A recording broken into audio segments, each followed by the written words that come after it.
3 qism.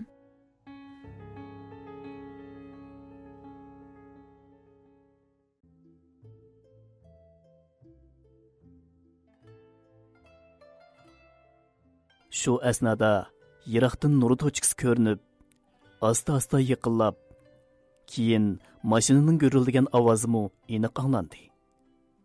Va uzoq o'tmayla oldimdagi yo'l bo'lagidan qiyilib, keyniga burildi. Abla, ketib qoldigan bo'ldi-da. Birdam saqlab turgan bo'lsa, chiqib olgan bo'lsam-ku kashki. degan xiyol bilan qadamlarimni teg'imi tizlatdim. Ta'limga mashina qiyilgandan keyin mengib ketmay joyida turadi.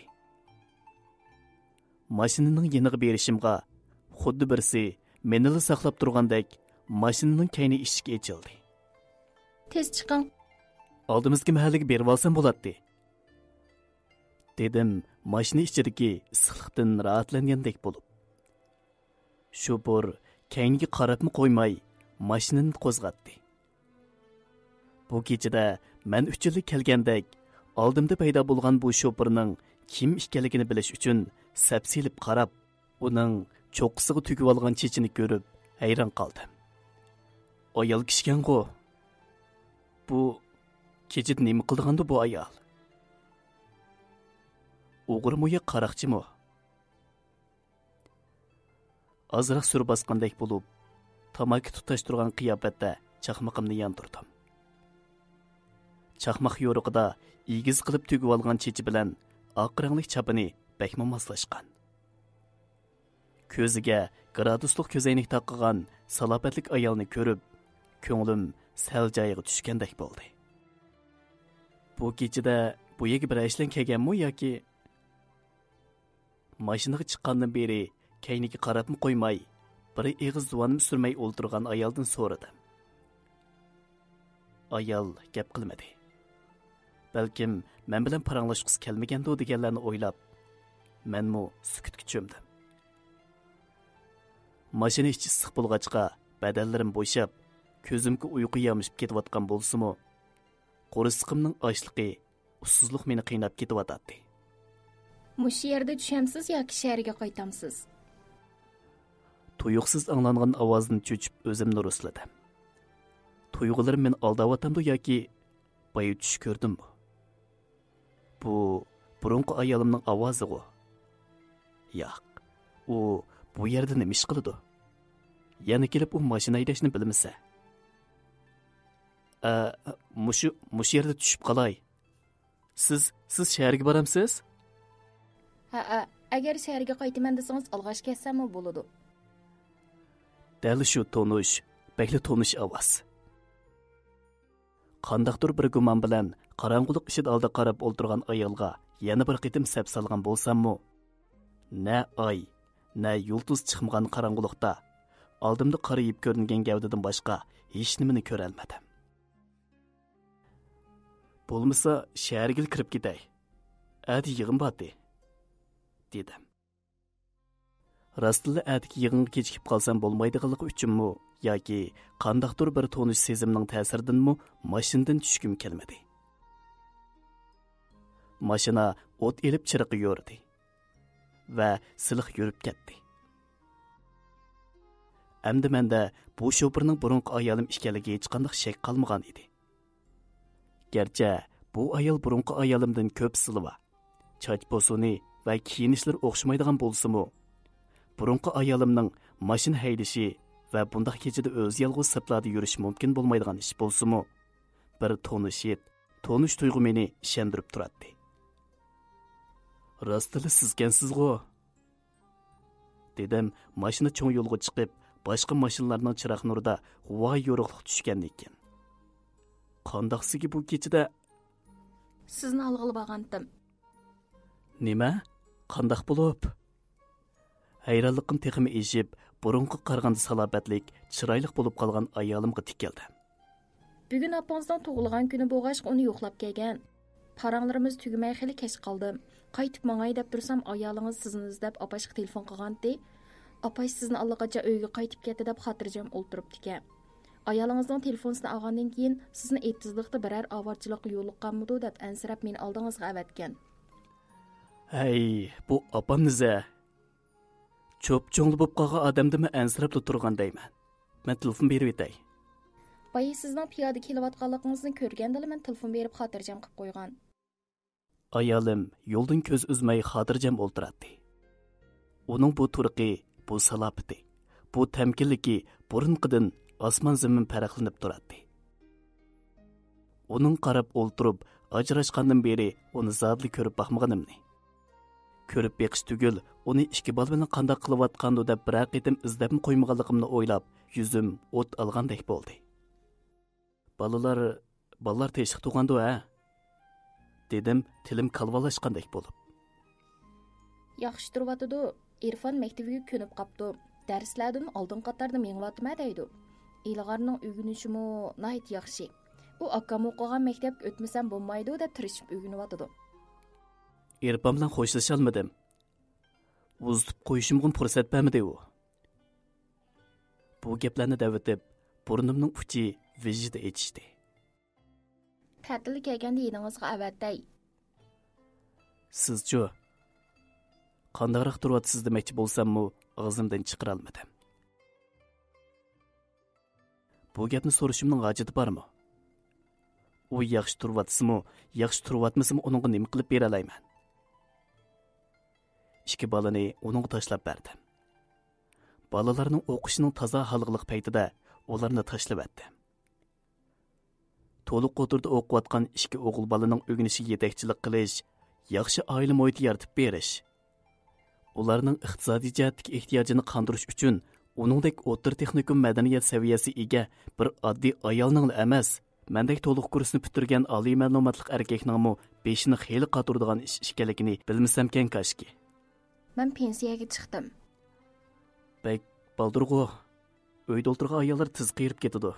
Hozirmi bekor qolmadim. Çayxana içivatman. Çayxana? Çayxana degan gapni anglab, heliqi bir istakon çayxonasi esim keldi. Acaba heliq çayxonani u ochganmidi yo degan xiyolimni tizla inkor qildi. U har qancha bo'lsa bir ikki ustallik kichkina çayxona ocha olgandi. Undaq alohida çayxona ichish uning qurbi yetamdi deb o'yladim. Berib çay içip ketamsiz? Dedi ayolim tunji qitim kayniga burilib. Ilg'armi shu yerda?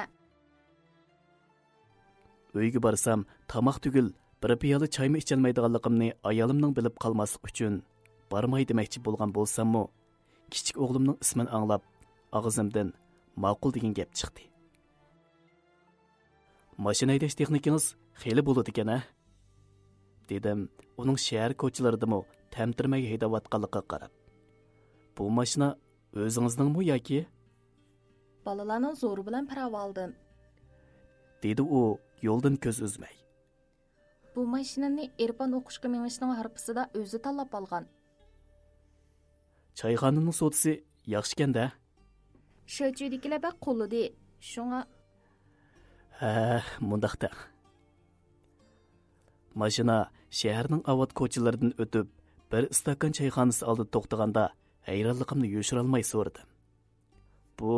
Bu çayxonani siz ochdingizmi? Ha. Birda ayolimga, birda tijoratdan to'xtaganlikdan derak berib, zinnat chiroqlar allaqachon o'chgan vivizga qarab ikkilanib qoldim. Soat 10dan oshgan tijoratinglar to'xtaydigan tursa, men kirsam qandoq bo'la? Bo'lmasa, ilg'arni mush yerga chaqirib, kelgankin choy ichib keting. Sal qo'rnigandek holda mashinadan tushdim. Oqrangli kostyum chapan, qora yubka bilan egiz pashinli qora oyiqi, zilva qomatiga bekmi yarashgan ayolim taqildatib dastlab choyxona ichiga kirishiga kresloga cho'kib o'ltirib televizor ko'rayotgan kutkichilar darhol o'rnidan turib oldimizga keldi. Sog' salomat qaytib kelibsiz, xonim. Dedi bir qiz ayolimning qo'lidagi sumkasini elib. Xush keldingiz, xonim. Choy iching, xonim. Bir qiz 2 stakan choyni ustalga qo'ydi. Usabma qolgansiz. Pak surtilgan pulga lay bo'lib ketgan oyiqimning izini chiqarib, kirslog'iga kelib o'ltirg'icha xeyli qo'rnigan bo'lsam-mu, kutkichilarning iliq muomalasi va oldimdagi hori ko'tarilib turgan choyni ichib, ko'nglim xeyli ko'tarilib qoldi. Choydan ikkini o'tlab turishimga oldimga mezili keti o'rilib turgan bir taqsilag'man keldi. İlg'ar chiqquchi tamoq yegashtiring, dedi udulimda o'ltirgan ayolim illiq kulimsirab. qo'sqingizmi ichib qolgandi? Ko'zimga o't bo'lib ko'rinayotgan lag'manni oldimga tortib, toza ishtoh bilan yeyotganimda, yenimda o'g'limning ovozi anglandi. Sen nima deb kelding? Beshimni ko'tarib, yenimda menga chekchib turgan kichik o'g'limni ko'rib, ya xushalliqqa, ya xijillikqa o'xshamaydigan bir xil tuyg'uda tamtarabla qoldim. Pa, ajab lag'man ko'rib baxmaganda yebdi ketibsan-a? Go'zal xotining uyda tamoq bermaydigan o'xshamamdi sana? Balam, dadang yerib ichib aran keldi. Bir harg'anga gap qilma, bir oshqonga deganni bilmamsa balam. Ayolimning tanbihi bilan o'g'lim paskoyga tushib, opasining yoniga kelib o'ltirdi. Apa, sana deydigan xush xabar bor. Xo'sh, qani o'g'lim anglay? Ati maktabimizda ota-onalar tajriba almashtirish yig'ini ichiladi. Shu yig'inda sen munavvar oila boshliq salohiyati bilan o'z tajribangni so'zlayotgansan. Oldingi mavsumda so'zlagandim-ku. U degan sinfimizda ichilgan yig'in. Bu qidimqis butun maktab bo'yicha ichildi. Sen cho'ng sahnaga chiqib so'zlaysan, apa.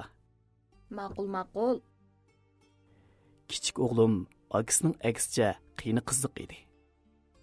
Sinfidagi qizlarning yoki kichikroq bolalarning bo'zak bo'lib ketganini ko'rsa, chidab tura olmay, o'zidan cho'ng bolalar bilanmi so'qishib ketgachga, opasi ikkimizni ansirtib o'tadi. Uning put-qo'li chaqqan bo'lib qolmay, til qobiliyatimi alohida yuqori bo'lg'ashqa, uning oldida har bir eg'iz gapimizni o'ylashib qilmasak, u darhol radiya berib, og'zimizni tuvoqlab qo'yadi. Opasi ikkimiz ajrashgan kunlarda ta'til mezgili bo'lg'ashqa, u mo'misning uyiga ketib, uxmayli qolgan bo'lg'achqa, uning ochiq so'zlaridan qutulib qolgan edi. Mana bugungi kunda bu kapsiz o'g'limning maktabning munavvar o'quvchisi bo'lib o'qiyotganligini, opasini nihoyat hurmatlaydigan, adabli yigit bo'lib ketganligini ko'rib, ich-ichimdan faxrlanib ketayotgan bo'lsam-mu, balamning ko'zlari sening mendan faxrlanishga haqqing yo'q degandek tikilib turadi. Esingizda bo'lsinki, o'z uyingizda huzurlanib ichgan bir stakan choy zamzam suyidanmi a'lo. Baxit u nada? U ota-ona o'z bolalari bilan, bola o'z ota-onasi bilan birga yashagan oilada. Endi bildimki, tomdagi ramkalarga ilingan chiroyli yozilgan bu xatlar qandaqdir bir buyuk shoirning yoki ulug'vor shaxsning mashhur so'zlari bo'lmasdan, hammasi mening burunqi ayolimning oddiy yuragidan chiqqan so'zlar edi. Oldingi qitim menga beman tuyulgan belgilama va nihoyat oddiy, tayini yo'q bilingan shu aqliya so'zlar amdilikda menga o'xshash o'z uyidagi bir stakan choyning qadriga yetmay, talada usiz qolgan odamlar uchun ogohlantirish signal ekan. Qo'limdagi chiyi tugab qolgan stakanni ko'zim qiymagan holda o'rniga qo'yib, eg'ir putlarimni so'rganimcha eshikdan chiqdim. Atrof qop-qorong'u edi. Osmonda na oy, na yulduz ko'rinmaydi. Ko'cha chiroqlarining nuri bugun boshqacha ojizlab ketgandek, oldimdagi yo'lni aniq ko'ra olmay yotardim.